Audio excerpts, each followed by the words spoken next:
નમસ્કાર, આપ જોઈ રહ્યા છો નેશન પ્લસ ન્યૂઝ. હું છું આપની સાથે હેતલ ભગત. વડોદરા શહેરના આજવા રોડ ઉપર આવેલી નવજીવન સોસાયટીમાં ઘાતક શસ્ત્રો સાથે ત્રાટકેલા લૂંટારુઓએ એક પરિવારને બાનમાં લઈ રોકડ સહિતની લૂંટ ચલાવી હતી. આ ગુનામાં નાસ્તા ફરતા એક આરોપીની કારેલીબાગ પોલીસે ધરપકડ કરી છે. કારેલીબાગ પોલીસ મથકના પોલીસ ઇન્સ્પેક્ટર હરીશ વ્યાસે વિગતો આપતા જણાવ્યું હતું કે ગત 19 ઓક્ટોબરના રોજ કારેલીબાગ સુંદરવન સોસાયટીમાંથી એક મારુતિ ઇકો કારની ચોરી થઈ હતી.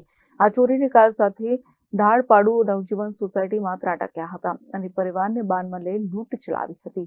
આ ગુનામાં સંડોવાયેલા આરોપીઓની જે તે વખતે બાપોદ પોલીસ દ્વારા ધરપકડ કરવામાં આવી હતી, પરંતુ એક આરોપી મલિંદરસિંહ ઉર્ફે મલ્લુ રાજુસિંહ બાવરી નાસ્તો ફરતો હતો. તેને ઝડપી પાડવા માટે કારેલીબાગ પોલીસ સહિત અન્ય પોલીસ પણ પ્રયત્નશીલ હતી.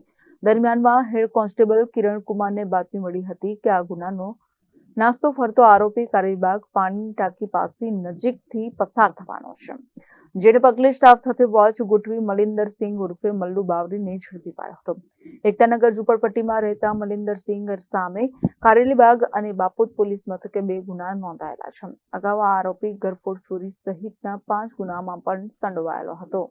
Bureau report, Nation Plus News, Vadodara. સમાચારોના સતત અપડેટ મેળવવા માટે અમારી નેશન પ્લસ ન્યૂઝની યુટ્યુબ ચેનલને સબસ્ક્રાઇબ કરો, બેલ આઇકન દબાવો અને જોડાયેલા રહો ફેસબુક, ઇન્સ્ટાગ્રામ અને ટ્વિટર પર.